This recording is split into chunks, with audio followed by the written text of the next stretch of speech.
ഇത് കമ്മ്യൂണിസത്തിന്റെ അവസാനമല്ല, ആദ്യമാണ്. നമ്മ ഈ ജനങ്ങളുടെ എല്ലാം ഒറ്റൊരുമയും കാരണമാണ് നമ്മ ഇങ്ങനെ മുന്നോട്ട് ഇരിക്കുന്നത്. ഇത് ഇനിയും തുടരും. This is the freedom of struggle. Thank you. കേരളത്തിന് പുറത്താണോ? ನಾನು മലയാളിയല്ല, തമിഴാണ്. പക്ഷെ ನಾನು എൻ്റെ ഹസ്ബൻഡ് മലയാളിയാണ്. ഒരു 10 years ആയി. ശരിക്കും കമ്മ്യൂണിസം നാം കണ്ട് പഠിച്ചത് കേരളത്തിലോടൊപ്പമാണ്. കമ്മ്യൂണിസമിൻ്റെ ഒരു വാക്കിൻ്റെ പുറത്തില് ഒരു സ്ട്രോങ് ആയിട്ടുള്ള പവർ ഉള്ളത് നമ്മ എല്ലാവരും ഈക്വലിന് ഒന്നെന്ന് അറിഞ്ഞത് കേരളത്തിലെത്തിയിട്ടാണ്.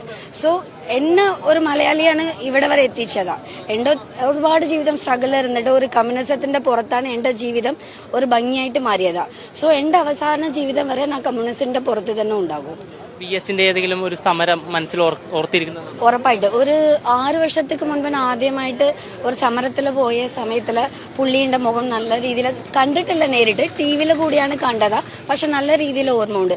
VS മാത്രമല്ല, ഈ കമ്മ്യൂണിസത്തിന്റെ മൊത്തം പുള്ളി ഒരുപാട് സ്ട്രഗിൾ ചെയ്തിട്ടാണ് ഈ കമ്മ്യൂണിസത്തെ കൊണ്ടുവന്നത്. സോ ഇനിയുള്ള ജനറേഷൻ ശരിക്കും അത് മനസ്സിലാക്കിയിട്ട് മുന്നോട്ട് പോയെങ്കിൽ മാത്രമേ നമുക്ക് കേരളത്തെ മാത്രമല്ല ഇന്ത്യയിലെയും നമുക്ക് മുന്നോട്ട് പോകാൻ പറ്റൂ.